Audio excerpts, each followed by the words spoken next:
Welcome back to my indoor studio. This section is going to be entitled How to Go Uphill. There's three major ways of going uphill. And as you go along, you can combine them, modify them, a lot of different things. So the first thing is what we call traversing the hill. Second thing is sidestepping. Third thing is herringbone. So sidestepping is when we have a mild hill. Then in the last video we saw how to do a step turn. What we're doing in a herringbone, we're actually going to do a right turn, right turn successively. So our skis are going to be splayed about like this. And again, this is very important to know where those tails are, because if you step on one, that'll mess you up. Okay.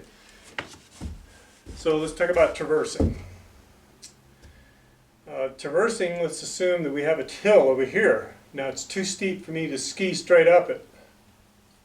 So what we often do is take a slight cut at it, sort of like a switchbacks on a trail, cut down the slope. In that case, you're just skiing uphill and using that traction under your foot, putting a lot of that weight on there to get that traction all the time.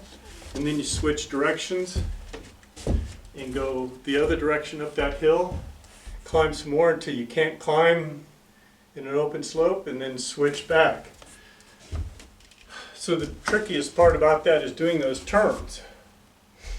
And that brings up how to do a reversal turn. And that is how you take it when to start going over there in one step. So there's several ways to do it. One way is to put your poles way out in front of you, so when you swing your ski tips over, they won't hit the poles. So all you do is just pick that ski up and make a big turn, and a lot of times you'll have to go all the way to 180 degrees, and you can see it's a little bit of a struggle, and you'll be on a hill. Once you can make that initial step, you can switch the poles around and bring that other ski around, and you've switched directions. Another way is to actually put the ski poles behind you a little bit, and that way you can make a sharper turn. Now this, make the left roll, I'm going to turn to left, make the turn ski pole way behind you on the left, and use the right to stabilize. And then you kick that ski up and around, and hopefully you won't step on your ski pole, but this way you can get 180 degrees if you keep going. And then the right ski, you lean forward, just bring it on around. Okay, so that's the elements of the traversing. The next one is, of course, sidestep, which we practiced in the first section. And there's not much difference in that except for what we'd be doing on a steep slope. You plant the left pole, assume the hill is going up in this direction. You put the pole out in front of you with the ray you want to advance. In this case it's left, I want to go left. And then bring that ski up, put it under pretty close to that ski pole, push it off the right pole, bring that right ski up, and you can keep going up the hill this way. You can do the same thing for the left direction. I'll demonstrate that here. You can do the same thing for the left direction. Again, plant that right pole where you're comfortable. Pick up your right ski, plant it.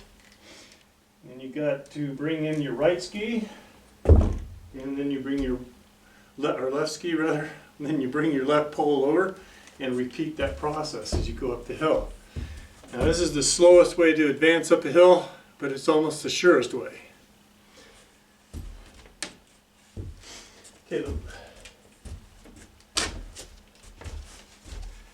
Okay, the final technique is the herringbone. As I mentioned earlier, it's like doing successive step turns. And on a steep hill it gets fairly difficult to do, and it takes quite a bit of practice. And again, it's a very dynamic process because you're pushing your weight successfully on each ski as you move, and you got to keep moving or you slide backwards. So let's assume that this is the uphill direction. So the first thing I would do is to do that left-hand step, like I showed in the last video.